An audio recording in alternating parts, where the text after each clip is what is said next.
नमस्कार साथियों, आदर अभिनंदन आभार। मैं हूं सुधांशु तिवारी और स्वागत करता हूं आपका आपके अपने यूट्यूब चैनल लक्ष्य द गोल अचीवर में। आशा करते हैं कि आप सभी स्वस्थ हैं। तो आज मैं आपके सामने बाल विकास एवं शिक्षा शास्त्र यानी चाइल्ड डेवलपमेंट एंड पेडोलॉजी से संबंधित एक नया सेशन लेके आया हूँ, जिसमें हम बाल विकास से संबंधित जो भी महत्वपूर्ण प्रश्न हैं या जो विभिन्न टीचिंग की विभिन्न प्रतियोगी परीक्षाओं में पूछे जाते हैं, पूछे जाने की संभावना है, उनको शामिल किए हैं। और जैसा कि आप सभी को ज्ञात है कि इस समय सीटेट की परीक्षाएं चल रही हैं, जो कि दिसंबर से शुरू हुई थी और अभी भी चल रही हैं। तो मैंने एनालिसिस किया है कि कुछ जो प्रश्न हैं वो रिपीट हो रहे हैं, शिफ्ट चेंज हो जा रहा है लेकिन प्रश्न वही रिपीट होकर आ रहे हैं। और जो भी छात्र विभिन्न प्रतियोगी परीक्षाओं में बैठना चाहते हैं, चाहे सीटेट हो, यूपी टेट हो, केबीएस हो, या स्टेट का जो टेट पेपर होता है, उनके लिए भी सेशन महत्वपूर्ण है। तो कुल मिलाकर आज का सेशन जो है बहुत ही महत्वपूर्ण एवं उपयोगी है। अगर आप अपना कीमती समय यहाँ पे देंगे तो आप निश्चित रूप से कुछ ना कुछ यहाँ से सीख के जाएंगे। तो चलिए सेशन को शुरू करते हैं। उससे पहले जो लोग चैनल पर नए हैं वो चैनल को सब्सक्राइब कर लेंगे और बेल आइकन को प्रेस कर लेंगे। आप लोग जो है चैनल को ज़्यादा से ज़्यादा सपोर्ट करिए, जिससे हमें नया नया कंटेंट लाने में प्रेरणा मिलती रहे। तो चलिए शुरू करते हैं आज का सेशन। बाल विकास और शिक्षा शास्त्र का कुछ महत्वपूर्ण प्रश्न है। सेशन को पूरा ध्यान से देखिएगा। देखिए, पहला प्रश्न है, एक खेल क्रिया के दौरान चोट लगने पर रोहन रोने लगा। जाहिर सी बात है, अगर आपको चोट लगेगी तो अगर आप छोटे हैं तो रोएंगे। यह देखकर उसके पिता ने कहा, लड़कियों की तरह व्यवहार मत करो, लड़के रोते नहीं हैं। पिता का यह कथन, तो पिता का यह कथन जो है हम एक बार दोबारा पढ़ लेते हैं। उन्होंने कहा है, लड़कियों की तरह व्यवहार मत करो, लड़के रोते नहीं हैं। अब प्रश्न है, पिता का यह कथन क्या दर्शाता है? लैंगिक रूढ़वादिता को दर्शाता है, लैंगिक रूढ़वादिताओं को चुनौती देता है, लैंगिक भेदभाव को कम करता है, या लैंगिक समानता को बढ़ाता है? तो देखिए, पिता का यह कथन है कि लड़कियों की तरह व्यवहार मत करो, लड़के रोते नहीं हैं, तो निश्चित रूप से हमें लैंगिक रूढ़वादिता को दर्शाता है कि उनके हिसाब से लड़कियां जल्दी रोने लगती हैं। उन्होंने कहा, लड़कियों की तरह व्यवहार मत करो, लड़के रोते नहीं हैं। नेक्स्ट क्वेश्चन पर मूव करते हैं। एक प्रगतिशील कक्षा में आपके ऑप्शन है, अध्यापक को अटल पाठ्यक्रम यानी कि जो पहले से निर्धारित किया गया है वही पाठ्यक्रम का पालन करना चाहिए। विद्यार्थियों में प्रतिस्पर्धा पर बल देना चाहिए।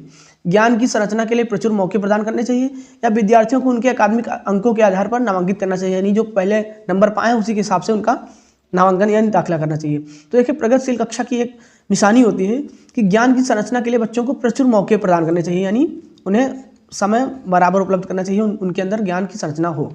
नेक्स्ट क्वेश्चन में मूव करते हैं। एक गतिविधि के दौरान छात्रों को संघर्ष करते देख एक अध्यापिका बच्चों को संकेत और इशारे जैसे क्या, क्यों, कैसे प्रदान करने का फैसला लेती है। लेव वाइगोत्स्की के सिद्धांत के अनुसार अध्यापिका की यह योजना, यानी जो बच्चों को संकेत और इशारे जैसे क्या, क्यों के कैसे प्रदान करने का फैसला करती है, उसकी यह जो योजना है ये क्या है? लेव वाइगोत्स्की के सिद्धांत के अनुसार बच्चे जो है अधिगम के लिए अनुत्प्रेरित या निष्प्रेरित करेगी, अधिगम के लिए पाठ या आधारभूत संरचना का काम करेगी, छात्रों में प्रत्याहार निकास प्रवृत्तियां पैदा करेगी, या अधिगम की प्रक्रिया में अर्थहीन होगी, यानी इसका कोई अर्थ नहीं होगा। तो देखिए, जो अध्यापिका की ये प्रक्रिया रहेगी वो बच्चों को जो सिखाएगी संकेत और इशारे जैसे क्या, क्यों, कैसे, तो ये जो है अधिगम के लिए पाठ यानी आधारभूत संरचना का काम करेगी। ठीक है, अधिगम के लिए आधारभूत संरचना का काम करेगी। आपका दूसरा ऑप्शन सही होगा। नेक्स्ट क्वेश्चन मूव करते हैं। बच्चों के सामाजिकरण के निर्देश में बच्चों के सामाजिकरण के संदर्भ में निम्न में से कौन सा कथन सही है? कथन को आप लोग ध्यानपूर्वक पढ़िए। विद्यालय जो है सामाजिकरण का एक द्वितीयक कारक है और परिवार सामाजिकरण का एक प्राथमिक कारक है। अगला ऑप्शन है, विद्यालय सामाजिकरण का एक प्राथमिक कारक है और समकक्षी सामाजिकरण का द्वितीयक कारक है। समकक्षी सामाजिकरण के प्राथमिक कारक है और परिवार सामाजिकरण का द्वितीयक कारक है। चौथा ऑप्शन है आपका, परिवार एवं जनसंचार दोनों सामाजिकरण के द्वितीयक कारक हैं। तो देखिए, सामाजिकरण के संदर्भ में जो सही कथन होगा आपका, ये देखिए विद्यालय जो है सामाजिकरण का दूसरा कारण होता है। जब बच्चा छोटा रहता है सबसे पहले वो अपने परिवार में ही सामाजिकरण को सीखता है, उसके बाद जब विद्यालय जाता है तो वहाँ पे वो सीखता है। तो आपका विद्यालय जो है सामाजिकरण का द्वितीयक कारक एवं सामाजिकरण का पृथक कारक जो है परिवार होगा, यानी आपका पहला ऑप्शन सही होगा। उम्मीद करते हैं आपको समझ में आ रहा होगा। आगे बढ़ते हैं। बहुबुद्धि का जो सिद्धांत जोर देता है, किस पे जोर देता है? ऑप्शन ध्यान से देखिए। बुद्धि लब्धि केवल वस्तुनिष्ठ परीक्षणों द्वारा ही मापी जा सकती है। आपके दूसरे ऑप्शन है, एक आयाम में बुद्धिमत्ता अन्य सभी आयामों में बुद्धिमत्ता निर्धारित करती है। तीसरा आपका ऑप्शन है, बुद्धिमत्ता की विभिन्न दशाएं, और चौथा ऑप्शन है आपका, बुद्धिमत्ता में कोई व्यक्तिगत विभिन्नताएं नहीं होती हैं। तो देखिए, बहुबुद्धि का जो सिद्धांत जोड़ देता है वो ये कहता है कि बुद्धिमत्ता की विभिन्न दशाएं होती हैं। ये नहीं कि आप किसी एक ही दशा में रहकर आप अपनी जो है सीखने का कोई निश्चित दशा होता है, ये नहीं कहती है बुद्धिमत्ता का सिद्धांत जो है बहुबुद्धिमत्ता का सिद्धांत, यानी इसके अनुसार बहुबुद्धिमत्ता की विभिन्न दशाएं होती हैं। नेक्स्ट क्वेश्चन में मूव करते हैं। लॉरेंस कोलबर्ग के सिद्धांत के अनुसार किसी कार्य को इसलिए करना क्योंकि दूसरे इससे स्वीकृति देते हैं नैतिक विकास के चरण को दर्शाता है। आपके चरण है ऑप्शन में प्रथापूर्व, प्रथागत, उत्तर प्रथागत या अमूर्त संक्रियात्मक। तो देखिए जो आपका क्वेश्चन है वो ये कह रहा है कि किसी कार्य को सिर्फ इसलिए करना क्योंकि दूसरे उसे करने में स्वीकृति देते हैं, ये किस प्रकार के चरण को दर्शाता है। तो आपके ऑप्शन में जो प्रथागत है यानी पुरानी पद्धतियां शुरू से चली आ रही हैं रूढ़वादिता के अनुसार प्रथागत, ये इस प्रकार के चरण को दर्शाता है। उम्मीद करते हैं आपको समझ में आ गया होगा। अगला क्वेश्चन है लेव वाइगोत्स्की का सामाजिक सांस्कृतिक परिप्रेक्ष्य अधिगम प्रक्रिया में किसके महत्व पर जोर देता है। अब देखिए प्रश्न को ध्यान से पढ़िए फिर से। लेव वाइगोत्स्की का सामाजिक सांस्कृतिक परिप्रेक्ष्य अधिगम प्रक्रिया में किसके महत्व पर जोर देता है। आपके ऑप्शन है सांस्कृतिक उपकरणों, गुणारोपण, अभिप्रेरणा या संतुलीकरण। तो इनका जो है सामाजिक सांस्कृतिक परिप्रेक्ष्य ये अधिगम प्रक्रिया में सांस्कृतिक उपकरणों के महत्व पर जोर देता है। ये जो पहला ऑप्शन है आपका यही सही होगा, सांस्कृतिक उपकरणों के महत्व पर जोर देता है। नेक्स्ट क्वेश्चन में मूव करते हैं। जीन पियाजे अपने संज्ञानात्मक विकास के सिद्धांत में संज्ञानात्मक संरचनाओं को किस रूप में वर्णित करते हैं। देखिए ये प्रश्न इंपॉर्टेंट है जीन पियाजे का, और इनके ऑप्शन जो हैं मनोवैज्ञानिक उपकरणों, उद्दीपक अनुक्रिया संबंध, विकास का समीपस्थ क्षेत्र, स्कीमा या मनोबंध। तो इनके प्रश्न के अनुसार जीन पियाजे ने अपने संज्ञानात्मक विकास के सिद्धांत में संज्ञानात्मक संरचनाओं को किस रूप में वर्णित किया। तो ये जो इन्होंने वर्णित किया है वो मनोबंध यानी स्कीमा के रूप में वर्णित किया है। ध्यान दीजिएगा, स्कीमा के रूप में इन्होंने वर्णित किया। नेक्स्ट क्वेश्चन में मूव करते हैं। जीन पियाजे के संज्ञानात्मक विकास के सिद्धांत में पूर्व संक्रियात्मक अवस्था में विकास का मुख्य गुण क्या है। यानी इन्होंने जो संज्ञानात्मक विकास का सिद्धांत दिया है उसमें जो पूर्व संक्रियात्मक अवस्था है उसमें विकास का मुख्य गुण क्या है। आपके ऑप्शन है अमूर्त सोच का विकास, दूसरा है विचार सोच में केंद्रीकरण, तीसरा है परिकल्पित निगमनात्मक सोच, और चौथा है संरक्षण और पदार्थों को क्रमबद्ध करने की क्षमता। तो आपका जो 9वां का जो सही जवाब होगा आपका पूर्व संक्रियात्मक अवस्था में विकास का गुण है वो आपका है विचार या सोच में केंद्रीकरण करना। ठीक है, ये आपका विकास का मुख्य गुण है पूर्व संक्रियात्मक अवस्था में। नेक्स्ट क्वेश्चन पर मूव करते हैं। विकास के संदर्भ में निम्न में से कौन सा कथन सही है। अब देखिए विकास के बारे में ध्यान से जानते हैं। ये कथन है विकास की दर सभी संस्कृतियों में सभी के लिए समान होती है। विकास केवल विद्यालय में होने वाली अधिगम से ही होता है। विकास केवल बाल्यावस्था के दौरान ही होता है, या विकास बहुआयामी होता है। तो देखिए विकास जो है बहुआयामी होता है, ये जरूरी नहीं कि केवल बाल्यावस्था में हो, सभी प्रकार की अवस्था में होता रहता है, और हमारे जन्म से लेकर मृत्यु तक कुछ ना कुछ हमारे अंदर विकास होता रहता है। नेक्स्ट क्वेश्चन में मूव करते हैं। जन्म से किशोरावस्था तक बच्चों में विकास किस क्रम में होता है। ये क्वेश्चन थोड़ा सा ध्यान दीजिएगा आप लोग, इंपॉर्टेंट है, इंपॉर्टेंट केस पे मार्क कर लीजिए। तो देखिए जन्म से किशोरावस्था तक बच्चों में किस क्रम में विकास होता है। तो आपके ऑप्शन है सांवेदिक मूर्त और अमूर्त, दूसरा ऑप्शन है अमूर्त सांवेदिक मूर्त, मूर्त अमूर्त सांवेदिक, या अमूर्त मूर्त सांवेदिक। तो इसका जो पहला ऑप्शन होगा आपका, ये पहला ऑप्शन आपका सही है। इसमें पहले सांवेदिक रहेगा, फिर उसके बाद मूर्त आएगा, फिर अमूर्त आएगा, यानी पहले आपके संवेदिक आ जाएगा, फिर मूर्त आएगा, फिर अमूर्त आएगा। याद रखेंगे हम ये क्रम। नेक्स्ट क्वेश्चन में मूव करते हैं। एक प्रगतिशील कक्षा में व्यक्तिगत विभिन्नताओं को किस प्रकार से देखा जाना चाहिए। यानी जो प्रगतिशील कक्षा होती है उसमें जो है व्यक्तिगत विभिन्नताओं को किस प्रकार से देखा जाना चाहिए। तो आपके ऑप्शन है अधिगम की प्रक्रिया में बाधा, अध्यापक के पक्ष पर असफलता, योग्यता आधारित समूह बनाने का मापदंड, या अध्यापन अधिगम प्रक्रिया की परियोजना के महत्वपूर्ण, यानी अध्यापक अधिगम प्रक्रिया की परियोजना के लिए महत्वपूर्ण। तो देखिए जो कक्षा में व्यक्तिगत विभिन्नताएं होती हैं, बच्चों का अलग अलग स्तर होता है, वो अध्यापन अधिगम प्रक्रिया की परियोजना के लिए महत्वपूर्ण होता है। तो आपका चौथा ऑप्शन सही होगा। उम्मीद करते हैं आपको समझ में आ रहा होगा। आगे बढ़ते हैं। एक समावेशी कक्षा में किस पे जोर देना होगा, यानी किस पे जोर देना चाहिए एक समावेशी कक्षा में।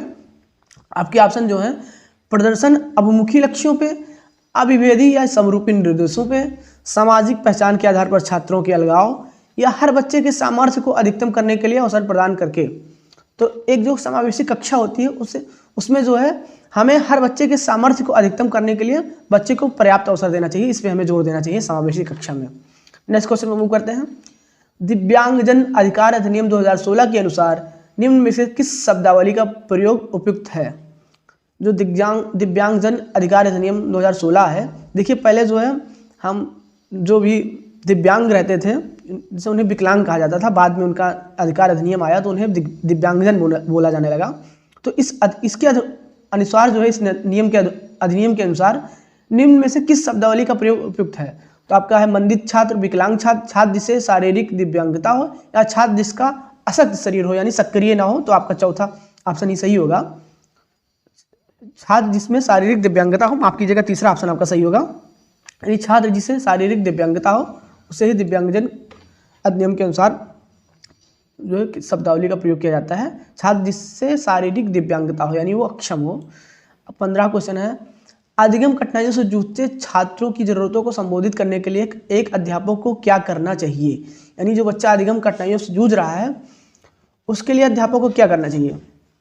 तो आपके ऑप्शन है दृश्य श्रव्य सामग्रियों का इस्तेमाल, यानी जो बच्चा देख सके सुन सके उन सामग्रियों का इस्तेमाल करना चाहिए। संरचनात्मक शिक्षा शास्त्रीय उपागमों का इस्तेमाल, व्यक्तिगत शैक्षिक योजना बनाना, या जो है शिक्षा शास्त्र और आकलन की जटिल समस्याओं का प्रयोग। शिक्षा शास्त्र और आकलन की जटिल संरचनाओं का प्रयोग।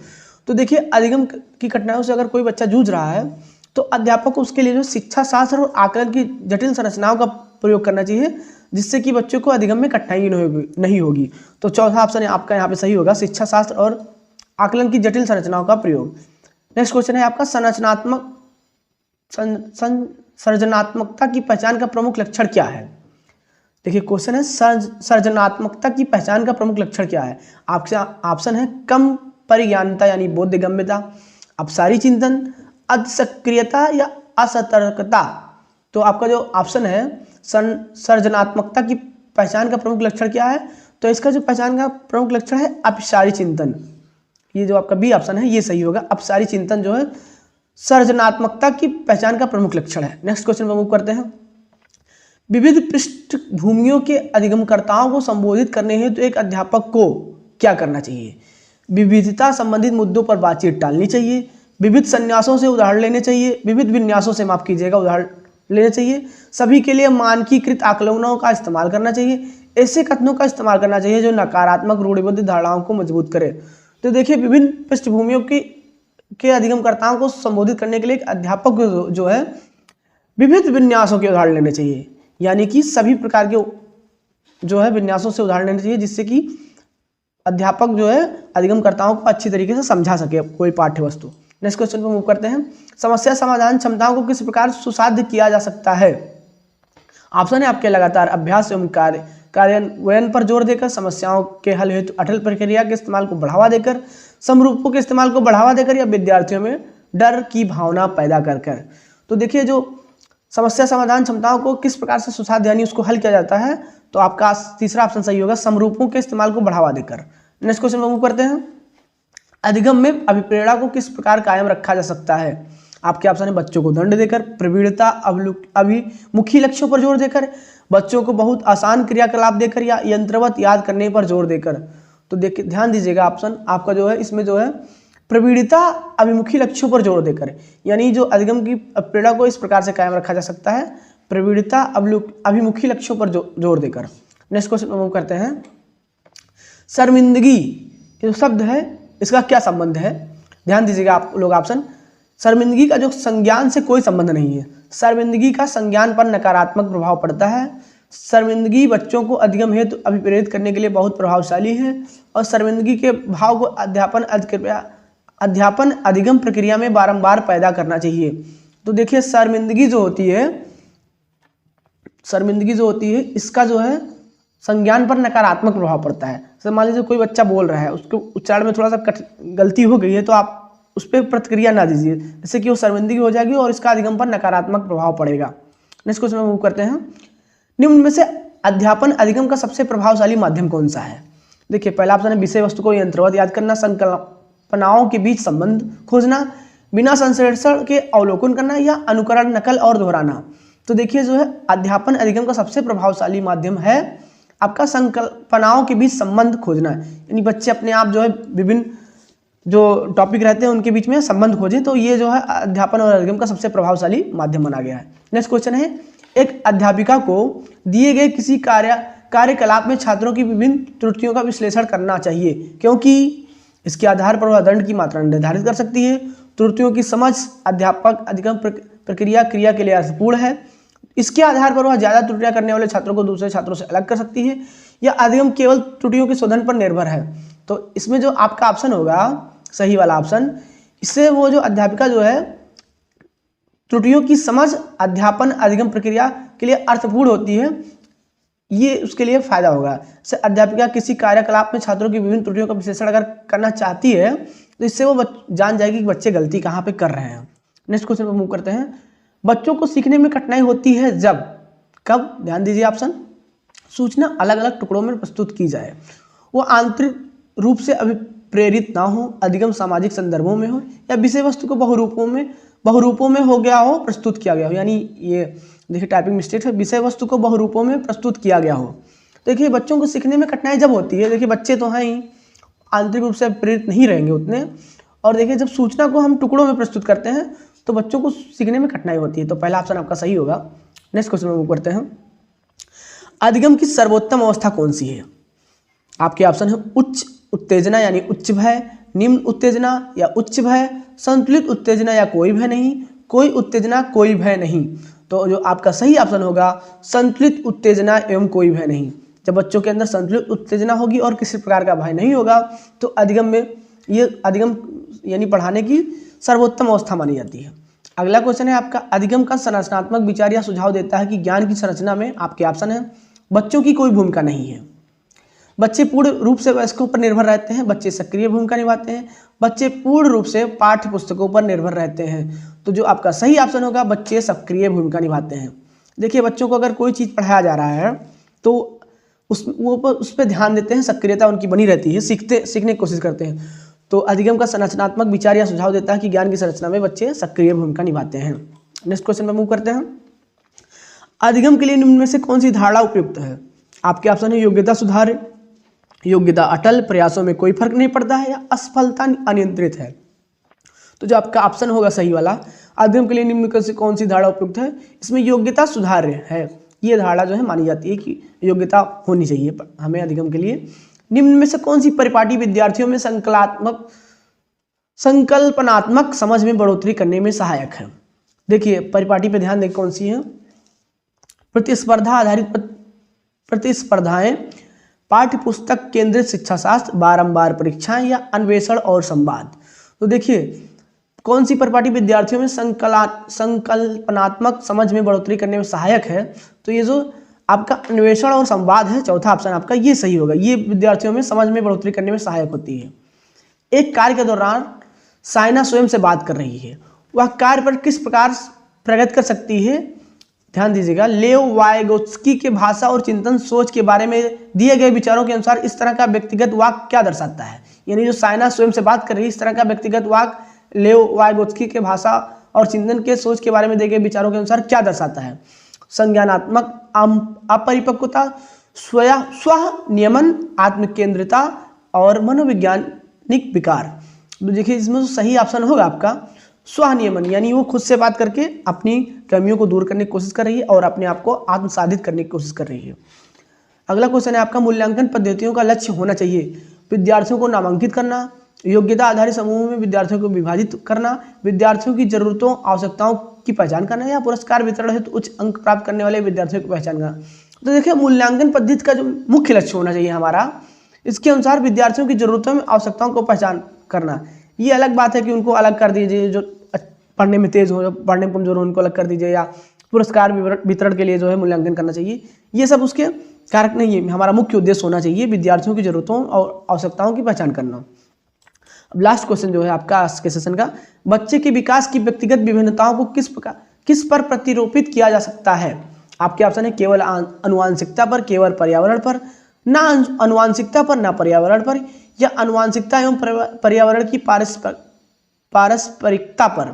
तो देखिए बच्चों की विकास की जो व्यक्तिगत विभिन्नताओं को हमें अनुवांशिकता एवं पर्यावरण की पारस्परिकता पर यानी दोनों पर निर्भर रहते हैं, इस पर प्रत्यारोपित किया जाना चाहिए। तो आज के सेशन में इतना ही, धन्यवाद।